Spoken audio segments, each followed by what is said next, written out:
ए दीदी, Once a गुंडा, always a गुंडा।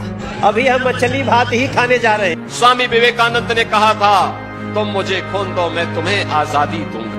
भारतीय जनता पार्टी जुमलेबाजों की पार्टी है। यार हम मुसलमान दिख रहे हैं आपको? श्री नाम बोलले सेटा पाप, बा जय बांग्ला बोलले सेटा पाप। चाल मुरी मैंने खाई, लेकिन चाल टीएमसी को लगी है। पहले चरण की धुआंधार वोटिंग ने क्या बंगाल में खेल पलट दिया है? क्या भाजपा बैकफुट पर है? और क्या इसी वजह से मोदी बंगाल छोड़ने को तैयार नहीं है? पश्चिम बंगाल में पहले चरण की वोटिंग के बाद सियासी माहौल गर्म है। चर्चा सिर्फ मतदान प्रतिशत की नहीं, संकेतों की भी है।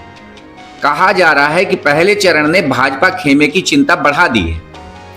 जिस बंगाल में भाजपा बड़े दावे कर रही थी, वहीं अब सवाल उठ रहा है, क्या जमीन पर तस्वीर अलग बन रही है?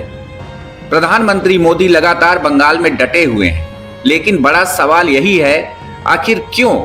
क्या मुकाबला उम्मीद से ज्यादा कठिन है? क्या भाजपा को भी लग रहा है कि बंगाल आसान नहीं है?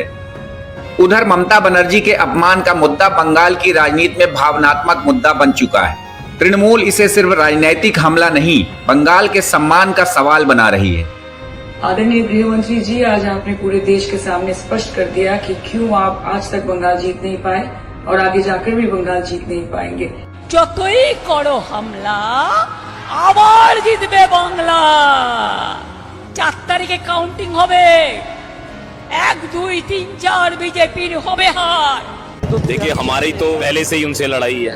जिस तरह वो सिख को पगड़ी वाले को देख के बोलते हैं खालिस्तानी, जो बंगाली दूसरे क्षेत्रों में काम करने जाते हैं, उनको अगर वो बंगाली भाषा बोलते हैं, उनको बोला जाता है बांग्लादेशी। तो इस तरह के आदमियों की राजनीति यहाँ भवानीपुर में नहीं चलने वाली है। यहाँ मैडम खालिस्तानी बोलता है शुभेंदु अधिकारी। जो 2024 में आपने सुना नहीं है, संदेश खाली में। Always a गुंडा। That is the moral of the story. Today, the women of Bengal और इसका असर जमीन पर दिख भी रहा है। लेकिन अब आइए उस मुद्दे पर जिसने धार्मिक और सांस्कृतिक बहस छेड़ दी है। योगी आदित्यनाथ द्वारा विवेकानंद का नाम लिए जाने को लेकर विपक्ष लगातार सवाल उठा रहा है। सवाल सिर्फ बयान पर नहीं, सवाल उस राजनीतिक प्रतीकवाद पर है जिसके सहारे भाजपा बंगाल में अपनी वैचारिक जमीन मजबूत करना चाहती है। स्वामी विवेकानंद ने कहा था, तुम मुझे खून दो, मैं तुम्हें आजादी दूंगा। স্বামী বিবেকানন্দ নাকি বলেছে, তোমরা আমাকে রক্ত দাও, আমি দেব স্বাধীনতা। स्वामी विवेकानंद ने कहा था, तुम मुझे खून दो, मैं तुम्हें आजादी दूंगा। ওটা নেতাজি সুভাষচন্দ্র বোস বলেছিলেন রে গাধারা। ওরে গর্ধ শক্তি, অর্ধ শক্তি, ওটা নেতাজি সুভাষচন্দ্র বোস বলেছিলেন।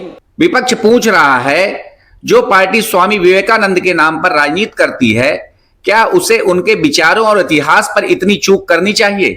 यहीं से भाजपा पर सामान्य ज्ञान से लेकर वैचारिक गंभीरता तक सवाल खड़े किए जा रहे हैं।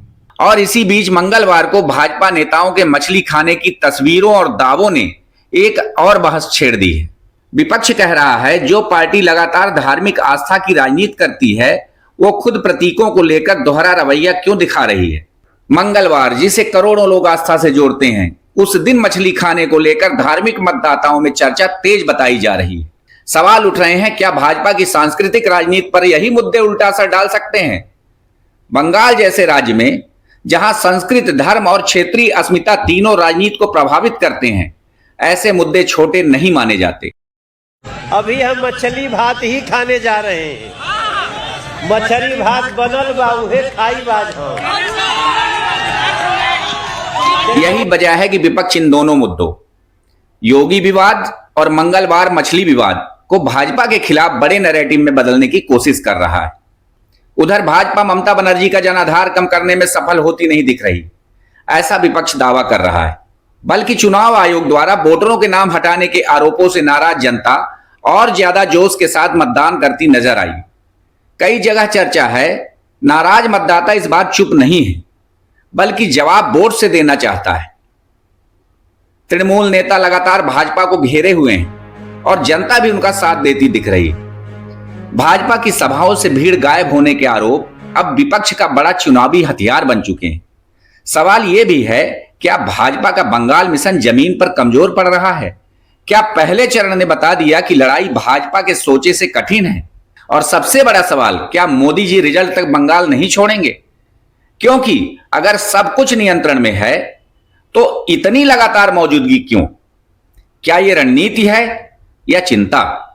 पहले चरण के मतदान ने संकेत दे दिया है कि 4 मई सिर्फ नतीजे की तारीख नहीं है, बड़ा राजनीतिक संदेश भी हो सकता है। क्या बंगाल ने अपना मन बना लिया है? क्या ममता का जनाधार बरकरार है? क्या भाजपा बैकफुट पर है या अगले चरणों में खेल बदलेगा? फिलहाल इतना तय है, पहले चरण ने भाजपा की मुश्किलें बढ़ने की चर्चा जरूर तेज कर दी है और अब पूरा देश देख रहा है 4 मई को बंगाल किसे चुनता है, क्योंकि सवाल सिर्फ सरकार का नहीं, सियासी संदेश का भी है। तो मेरी इन बातों से आप कितने सहमत हैं, कमेंट बॉक्स में जरूर लिखिएगा। साथ ही हमारे चैनल को सब्सक्राइब कीजिएगा ताकि हमारे नए नए अपडेट्स आप तक पहुंचते रहें। नमस्कार।